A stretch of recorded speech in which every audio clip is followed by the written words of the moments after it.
ಅದೆಷ್ಟು ದಿನ ಅಂತ ತಲೆಮರೆಸಿಕೊಂಡು ಕೂರೋದಕ್ಕೆ ಸಾಧ್ಯ ಇದೆ? ವಿದೇಶಕ್ಕೆ ಹಾರಿರೋ ಪ್ರಜ್ವಲ್ರನ್ನ ದೇಶಕ್ಕೆ ವಾಪಸ್ ಕರೆತರೋ ಕೆಲಸಕ್ಕೆ ಚಾಲನೆ ಸಿಕ್ಕಿದೆ.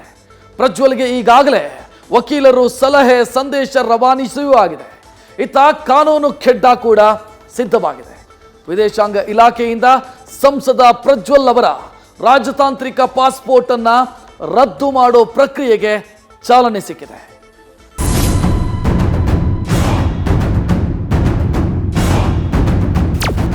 ನಾವು ಅವರಿಗೆ ಪಾಸ್ಪೋರ್ಟ್ ಅನ್ನ ಡಿಪ್ಲೊಮ್ಯಾಟಿಕ್ ಪಾಸ್ಪೋರ್ಟ್ ಅನ್ನ ನೀವು ಕ್ಯಾನ್ಸಲ್ ಮಾಡಬೇಕು ಅಂತೇಳಿ ಪ್ರಧಾನಮಂತ್ರಿಗಳಿಗೆ ಮುಖ್ಯಮಂತ್ರಿಗಳು ಪತ್ರ ಬರೆದಿದ್ರು.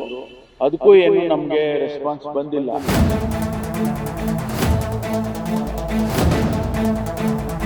ಅದರಲ್ಲಿ ವಾರಂಟ್ ಇಶ್ಯೂ ಮಾಡಿದ ಮೇಲೆ ನೀವು ಕ್ಯಾನ್ಸಲ್ ಮಾಡಬೇಕಾದದ್ದು ಅವರ ಕರ್ತವ್ಯ.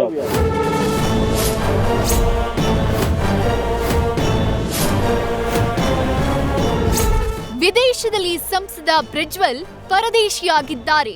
ಯುರೋಪ್ನ ದೇಶಗಳಲ್ಲಿ ಅಲೆಮಾರಿಯಾಗಿ ಬಿಲದಲ್ಲಿ ಅಡಗಿ ತಲೆಮರೆಸಿಕೊಂಡಿದ್ದಾರೆ. ಸಂಸದ ಪ್ರಜ್ವಲ್ ಕಣ್ಣಾಮುಚ್ಚಾಲೆ ಆಟಕ್ಕೆ ವಿರಾಮ ನೀಡುವ ಘಳಿಗೆ ಹತ್ತಿರವಾಗಿದೆ. ಪಿಎಂಗೆ ಸಿಎಂ ಪತ್ರ ಬರೆದ ಬೆನ್ನಲ್ಲೇ ವಿದೇಶಾಂಗ ಇಲಾಖೆಯು ಅಲರ್ಟ್ ಆಗಿದ್ದು, ಪ್ರಜ್ವಲ್ ಪಾಸ್ಪೋರ್ಟ್ ರದ್ದತಿಗೆ ಕೌಂಟ್ ಡೌನ್ ಎಣಿಕೆ ಶುರುವಾಗಿದೆ.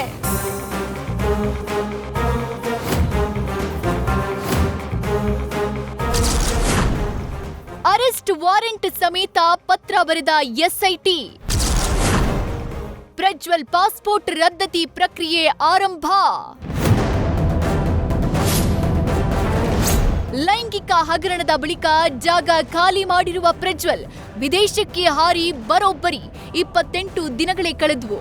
ಇಲ್ಲಿ ಮಾಜಿ ಸಚಿವ ರೇವಣ್ಣ ಸೆರೆ ಕಂಡು ಬೇಲ್ ಪಡೆದು ನಿರಾಳರಾಗಿದ್ದಾರೆ.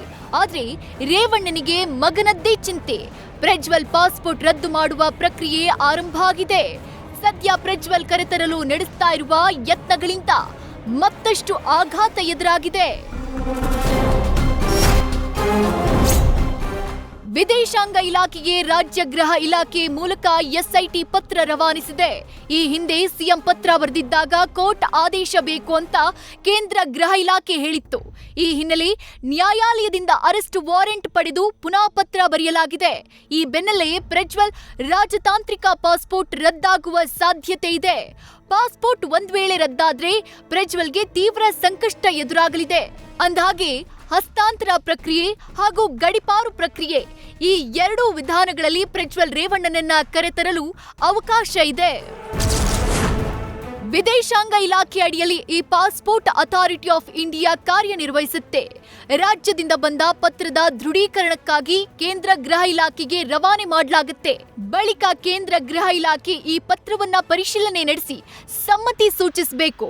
ಆ ಬಳಿಕವಷ್ಟೇ ಪಾಸ್ಪೋರ್ಟ್ನ ವಿದೇಶಾಂಗ ಇಲಾಖೆ ರದ್ದು ಮಾಡಲಿದೆ. ನಂತರ ಪಾಸ್ಪೋರ್ಟ್ ರದ್ದು ಬಗ್ಗೆ ಎಲ್ಲಾ ದೇಶಗಳ ಇಮಿಗ್ರೇಷನ್ಗೆ ಸಂದೇಶ ರವಾನೆ ಆಗಲಿದೆ. ಹೀಗಾಗಿ ವಿದೇಶದಲ್ಲಿರೋ ಪ್ರಜ್ವಲ್ ರೇವಣ್ಣ ಸ್ವದೇಶಕ್ಕೆ ಬರಲೇಬೇಕಾದ ಅನಿವಾರ್ಯತೆ ಸೃಷ್ಟಿಯಾಗಲಿದೆ. ಇಲ್ವೇ ಐಡೆಂಟಿಟಿ ಬದಲಾಯಿಸಿ ತಲೆಮರೆಸಿಕೊಂಡು ಓಡಾಡಬೇಕಾಗಲಿದೆ.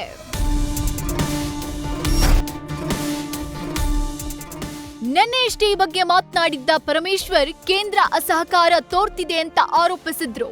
ಇತ್ತ ಕೇಂದ್ರ ಈ ನಿಟ್ಟಿನಲ್ಲಿ ತನ್ನ ಕಾರ್ಯ ಚಾಲ್ತಿಯಲ್ಲಿಟ್ಟಿದೆ ಅನ್ನೋ ಮಾಹಿತಿ ಸಿಕ್ಕಿದೆ.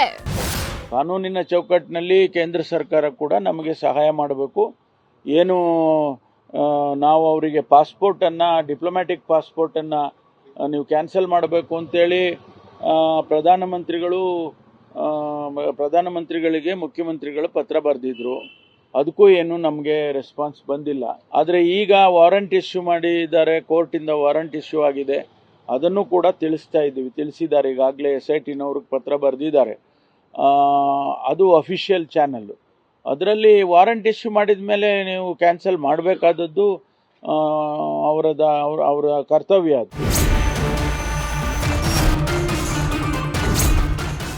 ನಿನ್ನೆಯಷ್ಟೇ ಪ್ರಜ್ವಲ್ ವಕೀಲರು ಸಹ ಈ ಬಗ್ಗೆ ಸಲಹೆಗಳನ್ನ ಪಾಸ್ ಮಾಡಿದ್ರು. ಜೊತೆಗೆ ಮಾಜಿ ಸಿಎಂ HDK ಕೂಡ ಶೀಘ್ರ ರಾಜ್ಯಕ್ಕೆ ಬಂದು ಕಾನೂನು ಪಾಲನೆಗೆ ಸೂಚಿಸಿದ್ರು. ಒಟ್ಟಾರೆ ಪ್ರಜ್ವಲ್ ರೇವಣ್ಣ ಭಾರತಕ್ಕೆ ಶೀಘ್ರದಲ್ಲೇ ಬರೋ ಸಾಧ್ಯತೆ ಇದೆ. Sandesh, crime bureau, news first. News first ನಿರ್ಭೀತಿಯಿಂದ ನಿಮ್ಮ ಪರವಾಗಿ.